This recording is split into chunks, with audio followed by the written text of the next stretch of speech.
दज्जाल एक ऐसी सच्चाई है जिसका कैद से निकलना कयामत से पहले की 10 बड़ी निशानियों में से एक है। इस्लाम के बड़े बड़े मौलानाओं का कहना है ये अपने साथ बहुत बड़े फितवे व शुबहात लेकर आएगा। इसलिए इस्लाम के आखिरी नबी सल्लल्लाहु अलैहि वसल्लम ने इसके बारे में उम्मत को खबरदार किया और डराया और फरमाया, अल्लाह की कसम कयामत उस वक्त तक कायम नहीं होगी जब तक 30 झूठे नज़ाहिर हो जाएं। उनमें सबसे आखिर काना दज्जाल होगा। दज्जाल कौन है? दज्जाल औलाद आदम में से एक शख्स होगा जिसे अल्लाह कुछ ऐसी ताकतें अदा करेगा जो उसके सिवा किसी इंसान को हासिल न हुई होगी। उसे मिली ये ताकतें लोगों की आजमाइश के लिए होंगी। वो ये दावा भी करेगा कि वही रब्बुल आलमीन है। उसकी बाईं आंख मिटी हुई होगी, यानी वो अंधा होगा। कुछ अहले इल्म के नजदीक उसे मसीह इसलिए कहा गया है क्योंकि वो सारी जमीन में घूमेगा। अल दज्जाल का मतलब होता है द डिसीवर, जिसका मतलब होता है धोखा देने वाला। इस्लामिक मान्यताओं के अनुसार कयामत का दिन आने से पहले एक मसीहा आएगा और उस मसीहा के आने से पहले एक झूठा शैतान आएगा जो मसीहा होने का ढोंग करेगा। वो केवल शैतानी शक्तियों का एक समागम होगा जो लोगों को बहला फुसलाकर उनकी आत्मा को भ्रष्ट करेगा। दोस्तों, दज्जाल जब आएगा तब वो कुछ झूठे चमत्कार करेगा जिससे कि लोग उस पर भरोसा कर लेंगे, जैसे बीमारी लोगों को एकदम ठीक कर देना और मरे हुए लोगों को वापस से जिंदा कर देना। ऐसे चमत्कारों से धोखा खाकर लोग उस पर विश्वास करने लगेंगे और उसके फॉलोअर्स बन जाएंगे। उसके इस फौज में ज्यादातर वो लोग होंगे जो दूसरों की बुराई करते हैं, धोखा देते हैं या जादू दिखाते हैं। बताया जाता है कि दज्जाल के फॉलोअर्स में सबसे ज्यादा यहूदी होंगे। दज्जाल कहाँ है और वो कहाँ से आएगा? दोस्तों, अलग अलग जगह से अलग अलग जगहों का पता चला है। कुछ ट्रेडिशन के हिसाब से ये बताया गया है कि दज्जाल यमन के सागर में एक द्वीप या आइलैंड पर किसी मठिया महल में कैद है। तमीमदार की दज्जाल वाली हदीस के मुताबिक दज्जाल एक समुद्री जजीरे में कैद है। आप सल के जमाने में मौजूद था। तमीमदारी और उनके साथियों ने उसे जंजीरों में जकड़ा हुआ था। कयामत से पहले जब अल्लाह चाहेगा तब शदीद गुस्सा करने की वजह से उसकी जंजीरें टूट जाएंगी और वो कैद से निकल जाएगा। कुछ हदीस के मुताबिक वो पूरब की ओर से खुरासन से आएगा। इसके अलावा भी ये बताया जाता है कि वो साउथ ईस्ट के किसी आइलैंड पर फंसा हुआ है या कैद है, जबकि कुछ का कहना है कि इराक में वो पहली बार दिखेगा। और ऐसा भी माना जाता है कि मिस्र में दज्जाल की माँ उसे जन्म देगी। जिस दिन वो प्रकट होगा उस दिन 70,000 यहूदी उसको फॉलो करेंगे। वो यहूदी उसे अपना मसीहा मानेंगे जो उनके पवित्र ग्रंथों में बताया गया है। दज्जाल पूरी दुनिया में घूमेगा सिवाय मक्का और मदीना के। दोस्तों, दज्जाल जब धरती पे आएगा तब वो एक नदी को बहने का आदेश देगा और फिर उस नदी को वापस बुलाकर सुखा देगा। नदी उसके आदेश का पालन करते हुए सूख जाएगी। यहाँ तक कि पहाड़, बादल और हवा भी उसके इशारे पर नाचेगी। इसी वजह से उसे मानने वाले धीरे धीरे बढ़ते रहेंगे जो आखिर में आकर उसे भगवान घोषित कर देंगे। दज्जाल कब आएगा? दोस्तों, आइए अब जानते हैं कि दज्जाल कब आएगा और जब वो आएगा तब हालात कैसे होंगे। हदीस में बताया गया है कि जब चारों ओर घोर विपत्तियां हो जाएंगी तब उसका आगमन होगा। इसी बात को आगे बढ़ाते हुए पैगंबर मोहम्मद साहब की हदीस एक स्थिति की ओर इशारा करते हुए कहती है, दज्जाल के आने से 5 साल पहले चारों दिशाओं में सूखा पड़ जाएगा और कहीं पर भी खेती नहीं की जा सकेगी। इसी तरह सभी खुर वाले जानवर मौत की नींद सो जाएंगे। इसके साथ दुनिया को भयंकर अकाल का सामना करना पड़ेगा। उसके पास इतना खाना पीना होगा कि सिर्फ उसके चलते लोग दज्जाल के दावे को मान लेंगे और वो दुनिया भर में अत्याचार फैलाएगा। दज्जाल का असल मकसद होगा लोगों को सही रास्ते से भटकाकर गलत रास्तों पर लाना और बेहद घिनौने काम करवाकर लोगों के दिमाग को भ्रष्ट करना ताकि बर्बादी दुनिया में बनी रहे और धीरे धीरे पूरी दुनिया खत्म हो जाए। इसमें अलावा हमारे प्रॉफिट कहते हैं कि जो कोई भी दज्जाल के ऊपर सशर्त रखेगा उसमें इस्लाम से बेदखल उसे कर दिया जाएगा और जो उसकी बात से इनकार कर देगा वही सच्चा मुसलमान होगा। दज्जाल की क्या पहचान होगी?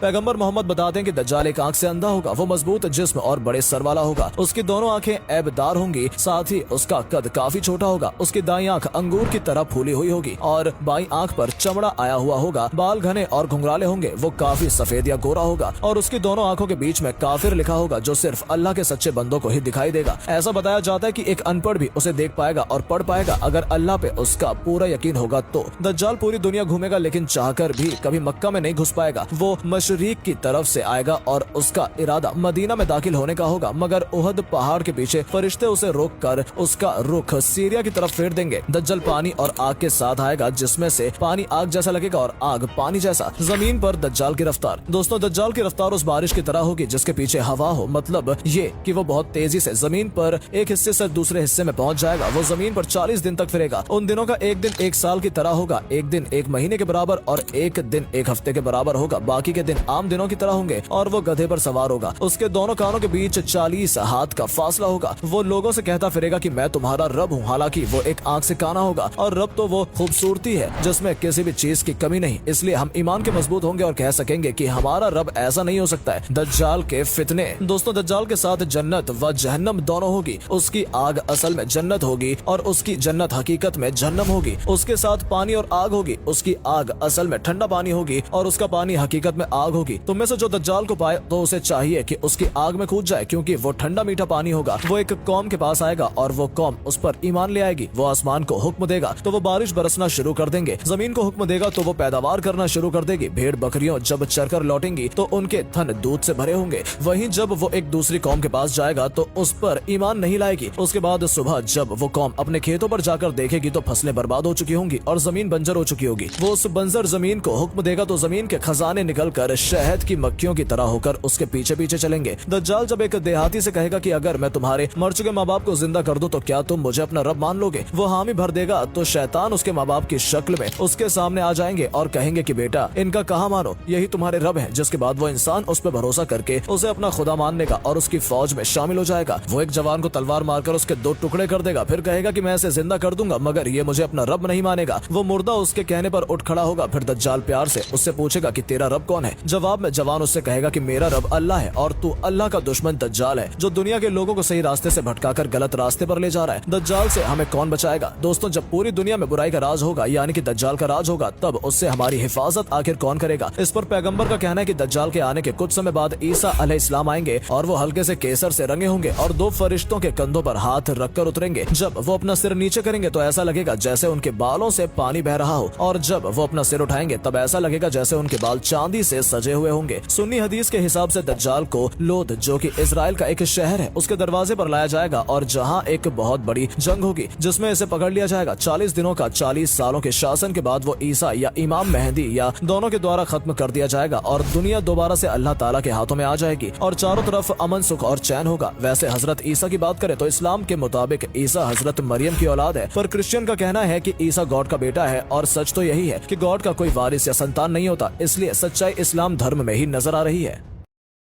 आज के दौर में पूरी दुनिया के सारे मुसलमानों की नजरें सिर्फ एक इंसान